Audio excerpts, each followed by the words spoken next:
नमस्कार, मी भावना. स्वागत आहे तुमचं भावीस कुकिंग मध्ये. आज आपण हिवाळी स्पेशल प्रोटीन पावडर बघणार आहोत, जी सर्वांसाठी उपयुक्त आहे, अगदी 1 वर्षाच्या पुढील बाळाला सुद्धा. तर मग प्रोटीन पावडर बनवण्यासाठी मी काय काय साहित्य घेतलेलं आहे ते बघून घेऊया. 50 ग्रॅम मखाने घेतलेले आहेत. मखाने तुम्ही तुमच्या आवडीनुसार कमी जास्त करू शकतात.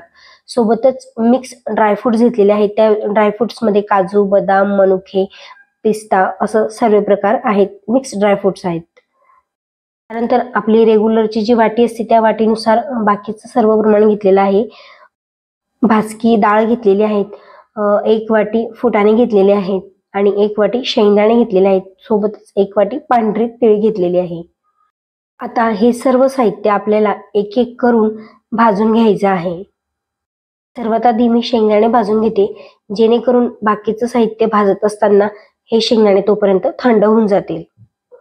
पण नेहमीप्रमाणे जसं आपण शेंगदाणे भाजून घेतो त्याचप्रमाणे हे शेंगदाणे भाजून घ्यायचे आहेत व एका ताटलीमध्ये काढून याला थंड होण्यासाठी साईडला ठेवून द्यायचं आहे. यानंतर कढईमध्ये 1 चमचा तूप घालून आपण डाळ भाजून घेऊया. ही डाळ भाजलेलीच असते, परंतु आपण एकदा फक्त हिला कढईमध्ये तुपामध्ये परतवून घेणार आहोत. ही डाळ आपल्याला खाण्यासाठी खूप उपयुक्त असते. यामध्ये भरपूर प्रमाणात कॅल्शियम असतं. डाळला थोडे चटके बसायला लागले की आपण गॅस बंद करून घेऊ आणि ही डाळ काढून घेऊया. बघा, अशा प्रकारे डाळ ही छान भाजली गेलेली आहे. त्यानंतर परत कढई गॅसवर ठेवून परत 1 चमचा तूप घालायचं आणि त्यामध्ये हे फुटाणे हे आपण एक वेळेस भाजून घेऊया. फुटाणे खाल्ल्याने आपली पचन संस्था सुधारते आणि वजन सुद्धा या फुटाण्यांनी आपलं कमी होत असतं आणि हे खाल्ल्याने आपल्याला भूकही अशी वारंवार लागत नाही. फुटाणे हलकेसे गरम झाले की ते काढून घेऊया आणि त्यानंतर कढईमध्ये तूप न घालता आपण हे मिक्स ड्रायफ्रूट जे आहेत ते सुद्धा भाजून घेऊया. ड्रायफ्रुट्स खाण्याचे फायदे तर आपल्या प्रत्येकाला तर माहीतच आहे. ड्रायफ्रुट्स सुद्धा छान भाजले गेलेले आहेत. त्यानंतर परत कढईमध्ये आपण 1 चमचा तूप घालून घेऊया आणि पांढरे तीळ भाजून घेऊया.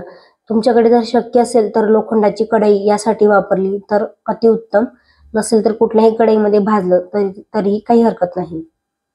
पांढऱ्या तिळीमध्ये antioxidants, calcium, magnesium, vitamin E, vitamin B6 अशा अनेक पोषक तत्वांनी ही पांढरी तीळ समृद्ध असते. तीळ ही आता छान भाजून झालेली आहे. त्यानंतर परत 1 चमचा तूप घालून आता आपण मखाणे भाजून घेणार आहोत. मखाणे मी हे 2 टप्प्यांमध्ये भाजून घेतलेले होते. तोपर्यंत मखाणे असे कुरकुरीत होत नाही तोपर्यंत आपल्याला हे भाजून घ्यायचे आहे. म्हणजे आपण हिला तोडल्याबरोबर हे लगेच तुटतात, त्यावेळेस समजायचं की मखाणे संपूर्णपणे भाजले गेलेले आहेत. मखाण्यांमध्ये भरपूर प्रमाणात प्रोटीन्स आणि फायबर्स असतात.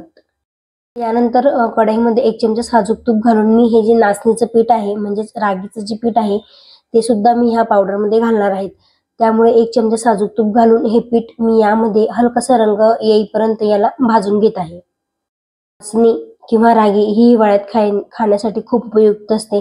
याने आपले हाडे आणि दात मजबूत होतात आणि आपले जे आतड्यांची जी हालचालीसाठी ही रागी फार उपयुक्त असते आणि रक्तातील जी साखरेची पातळी असते ती सुद्धा हे पीठ नियंत्रणात ठेवत असतात, म्हणजे नाचणी. आता पिठाचा चांगला रंग बदललेला आहे. आता गॅस बंद करून आपण सर्व साहित्य हे थंड होऊ देऊया. बघा, अशा प्रकारे मी एका परातीमध्ये सर्व साहित्य हे काढून घेतलेलं होतं. आता शेंगदाणे हे थंड झालेले आहेत. शेंगदाण्यांचे जे वरचे टरफल आहेत ते सुद्धा आपण काढून घेऊया. बघा, अशा प्रकारे आता हे सर्व साहित्य मिक्स करून घ्यायचं आहे. सर्व साहित्य चांगलं मिक्स झालं की याची सर्वांची आपल्याला मिक्सरमध्ये एक बारीक पावडर तयार करून घ्यायची आहे.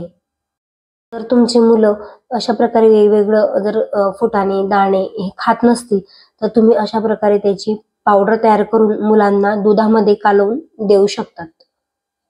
ही जी मी तुम्हाला प्रोटीन पावडर जी सांगितलेली आहे ती फक्त हिवाळ्यात खाण्यासाठीच उपयुक्त आहे.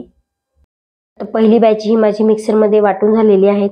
आता ज्या गाळणीने आपण पीठ गाळतो त्या गाळणीने ही सर्व पावडर आपल्याला गाळून घ्यायची आहे. बघा, अशा प्रकारे आता एक बॅच वाटून झालेली आणि ती गाळून झाल्यानंतर मी यानंतर रागीचं पीठ गाळून घेते. रागीचं पीठ गाळून झालं की त्यानंतर परत मिक्सरमध्ये दुसरी बॅच वाटून तीही अशाच प्रकारे याच्यावर गाळून घेणार आहे. जर तुम्हाला लहान बाळासाठी अशीच प्रोटीन पावडर हवी असेल तर त्याची लिंक मी डिस्क्रिप्शन बॉक्समध्ये दिलेली आहे.